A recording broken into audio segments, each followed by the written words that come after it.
Hello students, welcome in thermodynamics class. Today we will study Joule-Thomson coefficient, Joule-Thomson गुणांक.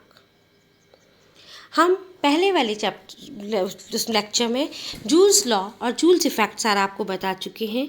उसमें हमने आपको थोड़ा सा जूल-थॉम्सन कोफिशिएंट भी बताया था.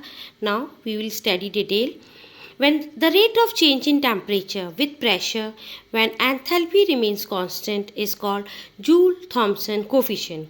Mu is equals to del T upon del P at constant enthalpy. If mu is positive, there is a cooling effect. If mu is negative, it means heating effect will be there. In most of the cases at ordinary temperature, cooling effect is there, but hydrogen and helium get warmed up under similar conditions. We will discuss the reason later when we will discuss inversion temperature. Joule-Thomson गुणांक. Joule-Thomson गुणांक Joule-Thomson प्रभाव के अनुसार किसी gas को जब सूक्ष्म छिद्र से होकर उच्च दाब के क्षेत्र में न्यून दाब के क्षेत्र में प्रसारित किया जाता है तो उसका तापमान कम हो जाता है. दाब तथा ताप की कमी में संबंध स्थापित करने के लिए जूल तथा थॉमसन ने एक प्रयोग किया. इस प्रयोग में धातु की एक बेलनाकार नली के मध्य में एक छिद्र किया जी और दोनों ओर दो पिस्टन ए और बी लगे होते हैं. नली को पूर्णतया ऊष्मारोधी बना दिया जाता है. चित्र इसके नेक्स्ट स्लाइड में है. अब पिस्टन ए पर P1 दाब लगाकर प्लग जी की ओर धकेलते हैं जिससे गैस का V1 आयतन प्लग में से होकर दूसरी ओर चला जाता है. इसके कारण पिस्टन बी पर दाब P2 लगता है और यह पीछे हट जाता है. प्लग के दूसरी ओर गैस का आयतन V2 बढ़ जाता है. पिस्टन ए द्वारा गैस पर किया गया कार्य माइनस P1 V1.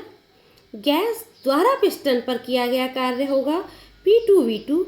गैस द्वारा किया गया संपूर्ण कार्य W बराबर P2 V2 minus P1 V1. अभी आपको आगे जो हमने बताया था उसका ये चित्र है एपरेटस का. चूँकि गैस का प्रसार एडियाबैटिक है अतः गैस परिवेश से ऊष्मा अवशोषित नहीं कर सकती है.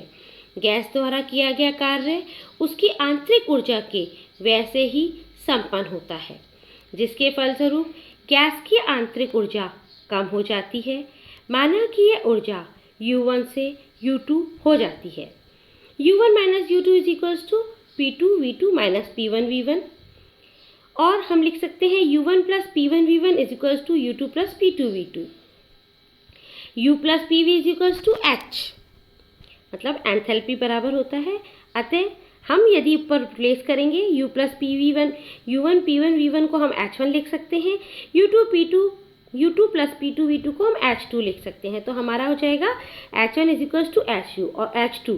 अतः del H is equals to 0. अतः वास्तविक गैसों के रुद्धोष्म प्रसार में एंथैल्पी स्थिर रहती है. इस प्रकार के प्रसार को सम एंथैल्पी प्रक्रम आइसो एंथैल्पिक प्रोसेस कहते हैं. एंथैल्पी एक निश्चित गुण है जो निकाय की अवस्था पर निर्भर करती है. अतः DH एक पूर्ण अवकलन कंप्लीट डिफरेंशियल है. माना कि दाब और ताप परिवर्तित हैं तब मतलब हम D को डिफरेंशिएट करेंगे with reference to temperature and pressure. हम किसी को भी हम ऑलरेडी पहले भी इंटरनल एनर्जी में हम आपको बता चुके हैं डिफरेंशिएट करने के स्टाइल. हम यहाँ पे इसको एंथैल्पी को लिख रहे हैं तो हम लिख लेंगे del H is equals to D H upon D P at constant temperature D P plus D H upon D T at constant pressure D T. परंतु हमें पता है D H upon D T at constant pressure is equals to C P. ये हमने heat capacity में पढ़ा था. अतः हम उसको रिप्लेस कर देंगे तो हमारी इक्वेशन हो जाएगी डी एच बराबर डेल एच अपॉन बराबर D H upon D P at constant temperature D P plus C P D T. चूँकि वास्तविक गैसों के एडियाबैटिक प्रसार में एंथैल्पी स्थिर रहती है अर्थात DH बराबर 0 होगा. इसलिए हम इक्वेशन नंबर 3 में उसको रिप्लेस कर देंगे तो हमारा हमने डेल H को रिप्लेस कर दिया 0 से. अब हम इसको रीअरेंज कर देते हैं तो हमारी इक्वेशन हो जाती है dt upon dp is equals to minus dh upon dp at constant pressure divided by cp, अर्थात dt upon dp at constant enthalpy is equals to minus dh plus divided by dp at constant t upon cp।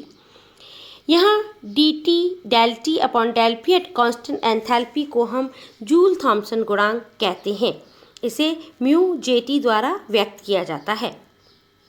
अतः स्थिर enthalpy पर सलांत Planck में से किसी gas को प्रभावित करने पर दाब में एक वायुमंडल की कमी होने पर जितने डिग्री तापमान कम होता है उसे हम जूल थॉम्सन गुणांक कहते हैं। स्टूडेंट्स, ये ध्यान से देखें, अपन जितने डिग्री तापमान कम होता है उसको हम कहते हैं जूल थॉम्सन गुणांक। समीकरण 4 में हम देखते हैं del T upon del P at constant enthalpy की जगह हम म्यू जे टी लिख देते हैं, तो हमारा म्यू जे टी बराबर हो गया minus D H upon D P at constant T upon C P. विचाराधीन दाब के प्रसार में म्यू जे टी के स्थिर मानने पर 5 को हम वापस निम्न स्तर से लिख सकते हैं। हमने रीअरेंज कर दिया इसको, मतलब वापस हमने इक्वेशन नंबर 4 को रीअरेंज किया है। Del T is equals to minus D H upon D P divided by C P into del P. उपरोक्त समीकरण में दाब की कमी डेल पी के संगत गैसीय दाब में कमी डेल टी है।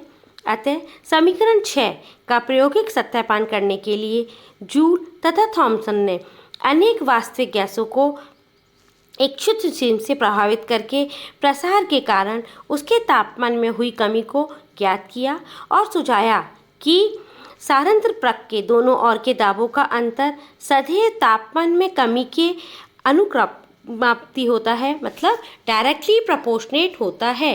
Del T is directly proportionate to del P. Now Joule Thomson coefficient for ideal gas. आदर्श गैस के लिए जूल थॉम्सन समीकरण 5 के अनुसार हमने म्यू जे टी को लिख लिया। हमें पता है H बराबर होता है U प्लस पी वी, मतलब एंथैल्पी बराबर internal energy plus pressure into volume.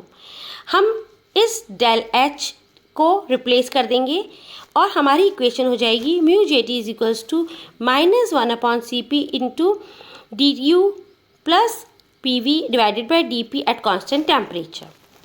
चूँकि U राशि पी वी एन टी की फलन है तथा P V N T independent परिवर्तित है, अतः हम उस इक्वेशन को हमने क्या किया है, हमने इसको पहले अलग अलग किया, D U upon D P plus D P P V upon D P. फिर हमने जो फर्स्ट टर्म थी उसको हम देखो यहाँ पे हमने क्या किया, डी यू हमने डेल वी से डी वी से ऊपर और नीचे मल्टीप्लाई और डिवाइड दोनों तरफ कर दिया, तो हमारी इक्वेशन हो गई mu J T is equals to minus 1 upon C P D U upon D V into D V upon D P, हमने मल्टीप्लाई और डिवाइड किया जिससे हमारे कोई फ़र्क नहीं पड़ता है, plus D P V upon D P T.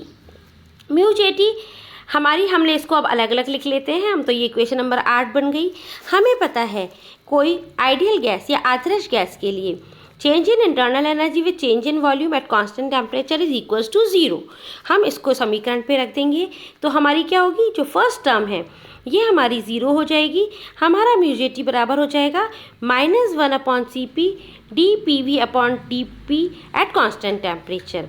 आदर्श गैस के लिए पी वी बराबर कांस्टेंट होता है, इसलिए चूँकि समीकरण 10 को हम देखेंगे इसका अवकलन शून्य होगा क्योंकि इस तरंग का अवकलन शून्य होता है, अतः 9 हमारा mu J T equals to 0 हो जाएगा।